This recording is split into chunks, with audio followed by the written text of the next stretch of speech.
Hi guys, I'm Juliana, your automotive woman, and this week I am test driving the 2022 Kia Niro EV. So first I'm going to take you for a walk around, have a closer look at that interior, finish it off with a test drive. Don't forget, check out my website where I keep you up to date on all the latest automotive and motorsport news from around the world.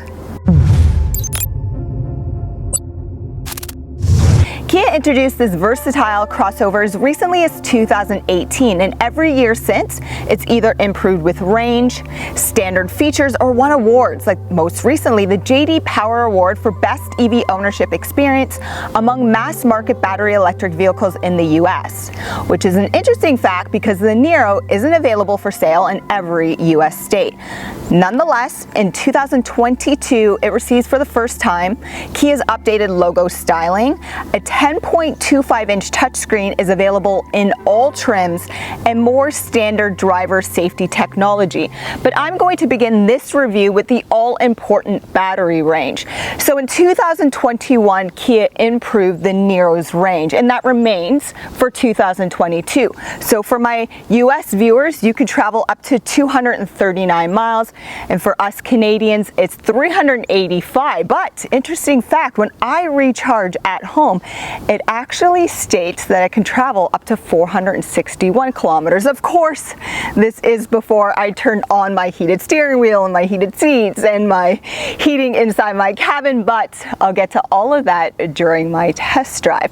So the battery is still the same, and there's still 3 different levels of charging. Level 1 is your at-home charging, and that's what I've been using all week.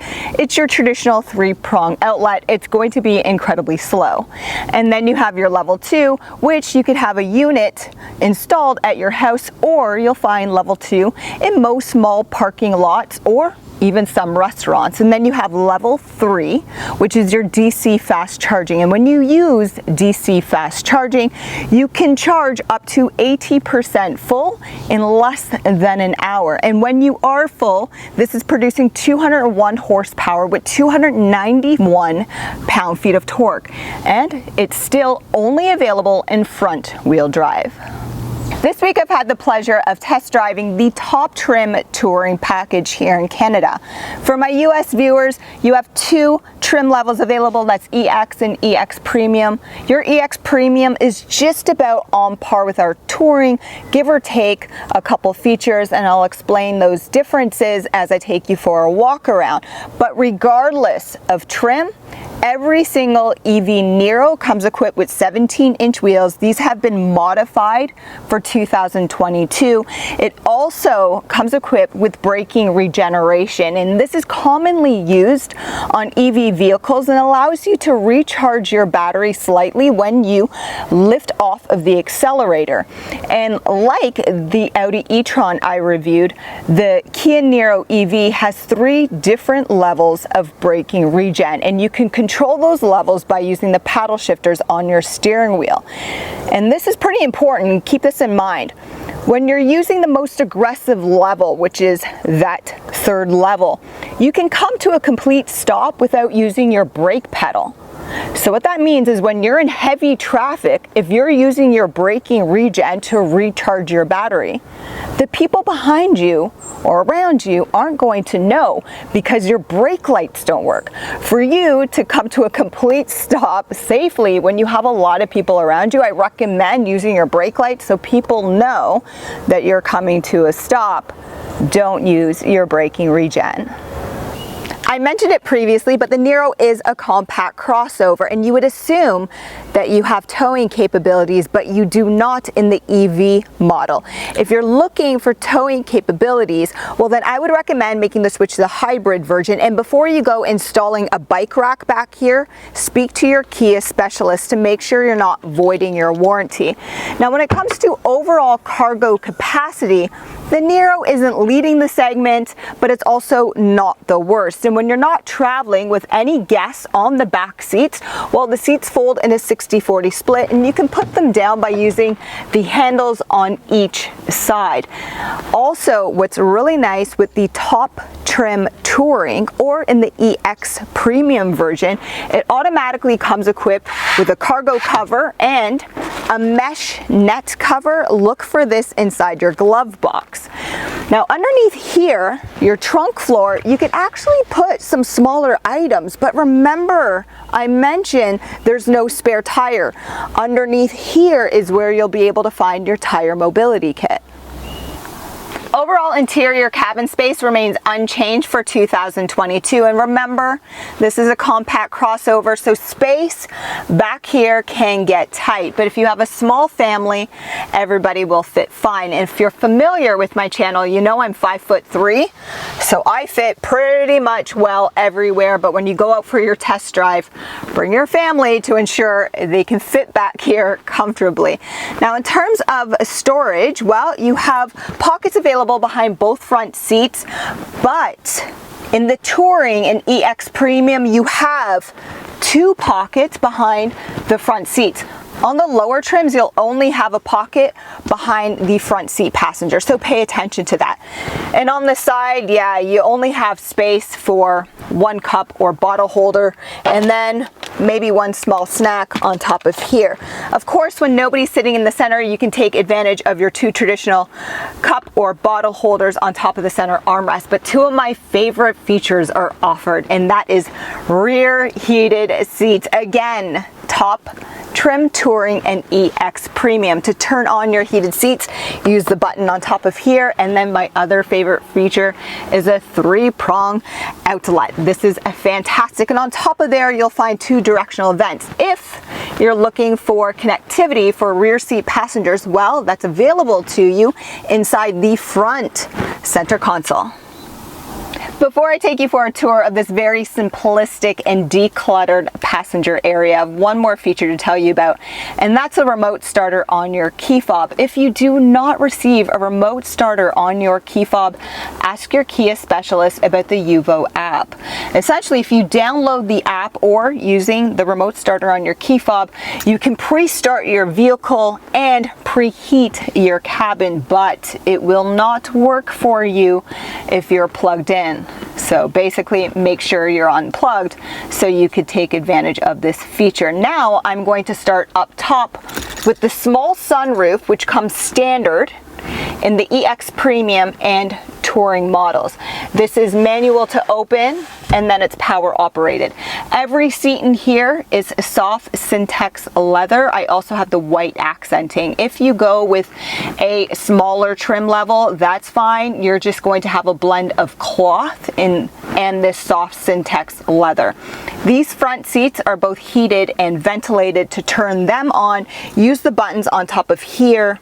The front passenger seat is manually operated. The driver's seat is power operated. Now, if you're a fan, like me, of a heated steering wheel, we receive a heated steering wheel as a standard in Canada on the Touring package. My US viewers, ask your Kia specialist about a cold weather package, so you have the option of a heated steering wheel. And to turn this on, again, there's also a button down here. The rest of the wheel has been slightly revised for 2022, but it's all really easy to use. On the left-hand side, you have your Bluetooth, your voice command, and some customization for your fully digital driver cluster, which is incredible, and it projects a lot of great information to you clearly. You also receive 3 months of Sirius XM radio. On the right-hand side, this is your smart adaptive cruise setting. If you prefer smart adaptive cruise with your pre-collision warning, your blind spot monitoring, your lane keep assist, lane centering, and regardless of trim, everybody receives a rear view camera. Again, getting back to the smart adaptive cruise, if you prefer the semi-autonomous driving style, you have to ask your Kia specialist about it because it's available in EX Plus, EX Premium, and Touring. The lower models will just have your very basic cruise control. Now, moving over to your infotainment system, I said it previously, this has been upgraded for 2022. Now, everybody receives a 10.25-inch touchscreen. It is a swipe-through, super easy to use. You want your radio, just push the radio. If you want navigation, which you receive in the top trims, just follow the prompts. It really doesn't get much easier than this. So like I said, top trims, you have a navigation. I also have the upgraded Harman Kardon stereo system, which is fantastic. It is my favorite personally. Everybody receives Android Auto and Apple CarPlay. Again, top trims, you receive wireless charging. You have decent connectivity on top of here, and the storage down the center is honestly really good. On the sides, it's a little bit better than the back, but it's much better down the center. Now, a couple more items before I hit the road.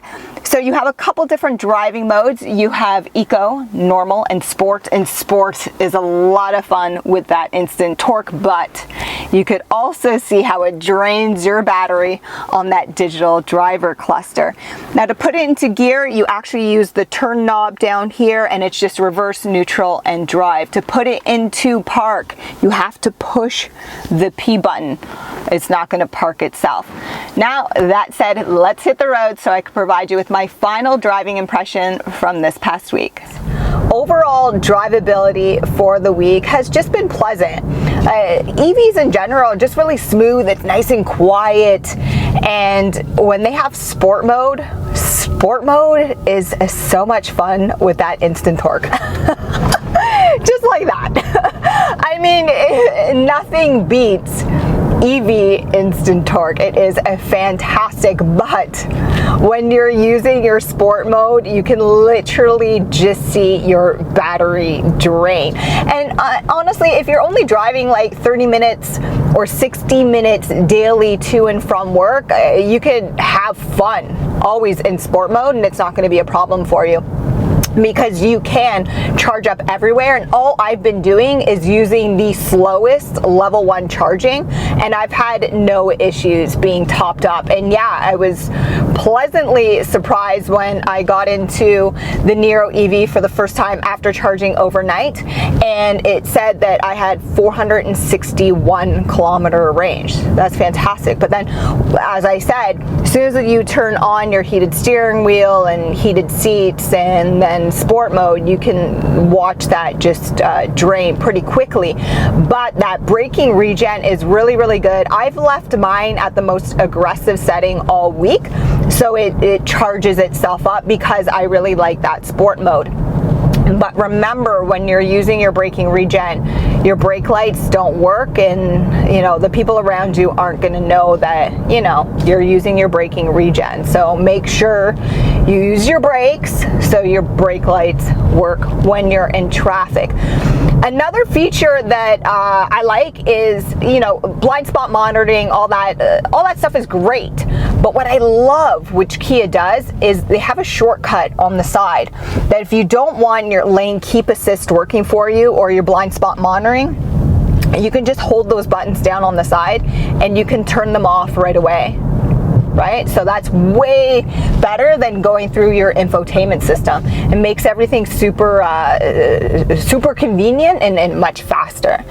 Now, in terms of overall visibility, it's super good out the front and the sides, but you do have a huge blind spot out that third window because it is so small. But like I said, if you go with the EX Premium or the Touring, you have blind spot monitoring. So, you don't have to necessarily worry about your blind spot. But me, I'm old school driver. I always look, right? You should honestly always be aware of what's going on around you and look at your blind spot. But the noise quality in here is great. I said it just moments ago. It's one of the best things about EVs is that it's so quiet. And when you want to have a bit more fun and make it really loud in here, that Harman Kardon stereo system, again, top trims, is fantastic. But But guys, what I like to do in all my videos is recommend a test drive because they're complimentary. So I provide links down below so you can find your closest Kia dealership. But make sure you bring your family with you because you can see and they can feel overall passenger comfort as well. And that's really important because usually with EVs, and if you are new to EVs, when you throttle mash it, sometimes it's very unbalanced, but not in the Niro. The mini EV that I test drove was really unbalanced when you throttle mash it, but not in this Niro. So go out for that test drive, ask for a side street test drive, and then ask for your highway. Go on those on and off ramps, go a little bit quicker so you can see the overall balance. I've had absolutely no issues with it. It's been really comfortable all this week, and you know, decluttered. I said it before too, like I like how everything's decluttered. Some people don't like everything as simplistic as me, but it is what it is. I have absolutely no challenges with it. But like I said, make sure you guys subscribe, hit that notification bell so you don't miss How To Tuesday or Feature Car Friday. Thanks for watching, guys.